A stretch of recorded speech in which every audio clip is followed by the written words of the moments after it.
Hey guys, what's going on? It is time for another Optimus steering update. We are back on board the Axopar 28 Brabus edition here for East Coast Yacht Sales, and we're doing the Optimus install. Now, as you may recall, the last update, we'd got everything taken out of that front locker up there, and we were talking about doing the pumps and doing everything up there. Well, best laid plans, we look at things and we decided to improve upon the original design here. So we're not doing it up there, but we're actually doing it back here. So let's go ahead. We're going to hop into the Salon Helm area here and show you guys what we have done for the install to date and made things a little bit better, I think. So as we go ahead, we walk in here, you can see we still have everything open up back here. But as we take a look down in here, you'll see we have the dual Optimus steering pumps all set up. We've got the wiring run, we've got our proper ABYC circuit protection right there, and our network connections. Everything's right there, and it made for a really nice short wire run to the batteries from that spot. So just made sense. You know, we can run a smaller gauge wire now because we don't have as far of a wire run. We can cut down on our hydraulic hose run lengths because the motors are right in the back there. So just all the way around, we kind of hit pause. We said, wait a minute, is there a better way to do this?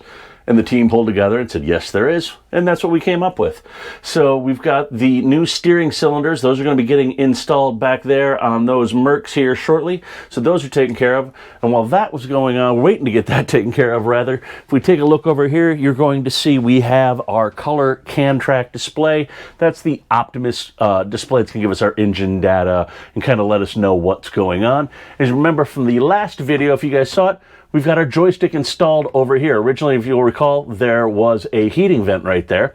So that has been taken out. And if we kind of pan over here and look, you can see we actually have our heating vent now on the side of our helm. So it's still very functional, still very usable. We can use it as a defroster, or we can use it to blow a little heat back on us on the shoulder boating season up here in New England. So it's all coming together. This joystick actually, I think, is going to fall at hand really nice from the throttles to there very easily. So all coming together, guys. We're going to have another update on the final install once we do the initial dialing it in, and then we're going to get it out on the water, and we're going to show you the video process of what it takes to actually get this calibrated and dialed in. It's not as simple as just putting the parts in and sending it on the way. We actually have to get out on the water and dial us in. That's the key to this install. So if you're looking to have one of these installs done, maybe you're not in our area and you're looking to get an install, make sure that they're going to go out and dial it in for your boat. There are some baseline files they can put in, but to really set this up for success, you want to make sure your boat's dialed in properly with your motors and, you know, all that good stuff. So yeah, that's it. That's what we've got going on today for the Optimus install on this Axopar 28. As always, be sure to give us a follow on YouTube, Instagram, and Facebook at Navtronics. And thank you guys for tuning in. We'll have an update here real soon. Peace.